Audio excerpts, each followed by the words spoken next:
Yesterday I will discuss electron potential and today I will discuss Nernst equation. Nernst equation. What is a Nernst equation? Use in very dilute solution. Nernst equation का use किया जाता है कि जब हमारा जो solution हो वो क्या हो जाए, बहुत ज़्यादा डाइल्यूट हो जाए, कि उसमें वाटर की अमाउंट क्या हो जाए, बहुत ज़्यादा हो जाए। अब नर्स इक्वेशन को कैसे डिराइव करते हैं? पहले तो नर्स इक्वेशन को डिराइव करना सीखेंगे, उसके बाद नर्स इक्वेशन को राइट कैसे लिया हाफ सेल के लिए और कंप्लीट सेल के लिए। तो नर्स इक्वेशन आपने थर्मोडायनेमिक्स का एक रिलेशन क्लास 11th में थर्मोडायनेमिक का एक रिलेशन पढ़ा होगा, जिस delta G naught plus R T L N Q, जहाँ पे डेल्टा जी क्या होता है, गिव्स free energy. Delta G naught लगाया तो स्टैंडर्ड गिव्स फ्री एनर्जी। आर क्या है, gas constant, universal gas constant. और क्यू क्या है, reaction quotient.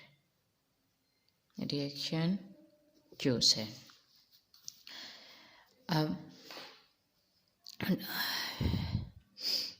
We now that आपका जो डेल्टा जी होता है वो होता है -NF ई सेल, और जो आपका डेल्टा जी नोड होता है -NF ई नोड सेल, जहाँ पे F क्या है आपका फ्राडे कांस्टेंट।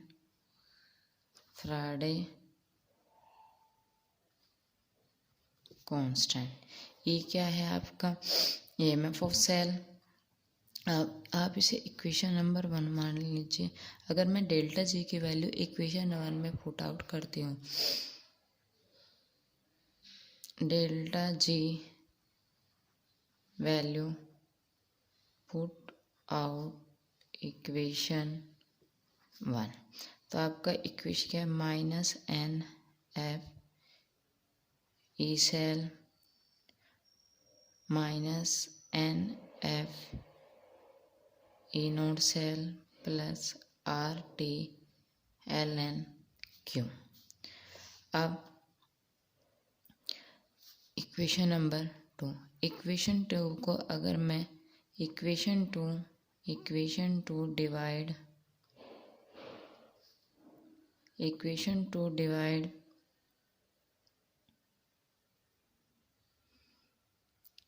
NF, इक्वेशन 2 को NF से डिवाइड करेंगे तो आपका NF E cell -NF E cell plus RT ln Q।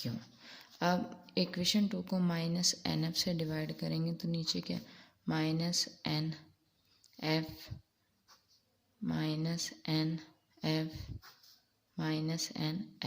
अब NF से NF माइनस से NF से NF माइनस, अब प्लस माइनस तो आपकी इक्वेशन क्या आ जाएगी, E cell E naught cell minus RT ln Q NF,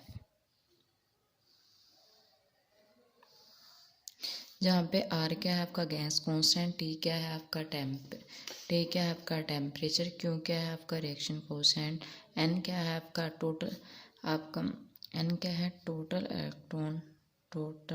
electron involve in reaction, यानी कि एक रिएक्शन में कितने टोटल इलेक्ट्रॉन। F क्या है आपका फ्राडे कांस्टेंट, F की वैल्यू आपकी फिक्स है 9650 coulomb.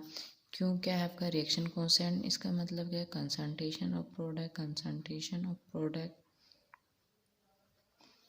Upon concentration of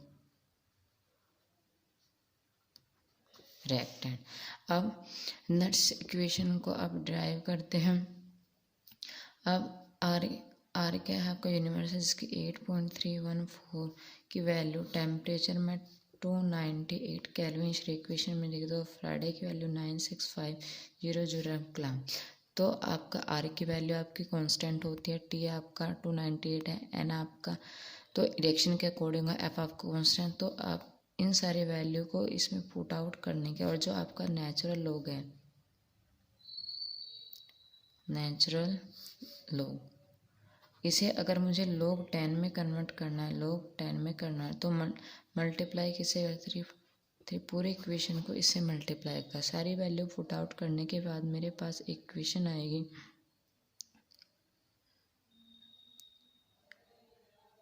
cell minus 0.0591 N log 10 Q.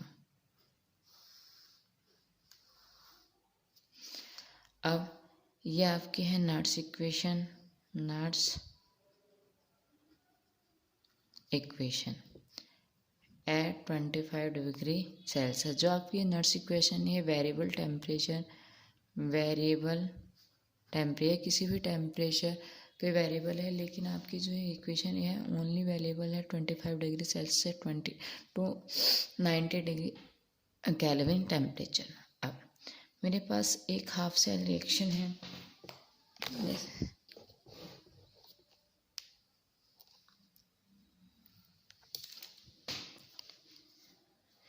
Half cell reaction जैसे मेटल सॉलिड है, मेटल n+n इलेक्ट्रॉन को लूज करके एक्वस में कन्वर्ट करना है। ये ऑक्सीडेशन हाफ रिएक्शन है, ऑक्सीडेशन हाफ रिएक्शन। दूसरी मेरे पास मेटल एक्वस था, n इलेक्ट्रॉन को एक्सेप्ट करके मेटल सॉलिड कन्वर्ट है। यह आपकी थी reduction half reaction, reduction half reaction.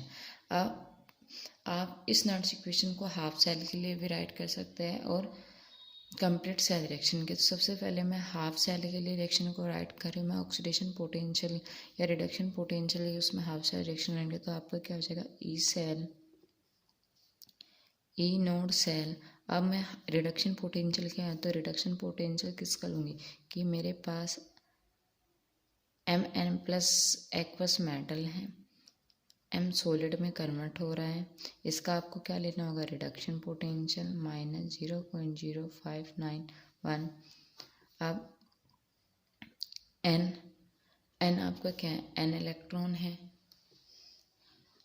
अब log 10 क्यों क्या होता है, concentration of product and concentration of reactant. Concentration of product में क्या है, M सॉलिड है, और कंसंट्रेशन रिएक्टेंट में आपका क्या है, Mn+ एक्वस है।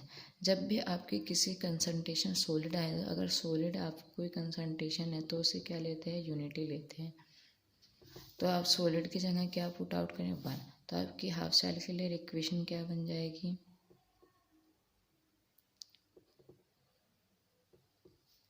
0.0591 n log 10, क्योंकि M सॉलिड है तो उसके लिए 1 का यूनिटी का यूज करें, Mn+ एक्वस की कंसंट्रेशन। तो हाफ सेल के लिए आपकी रिएक्शन है वो भी रिडक्शन पोटेंशियल के बेस पे।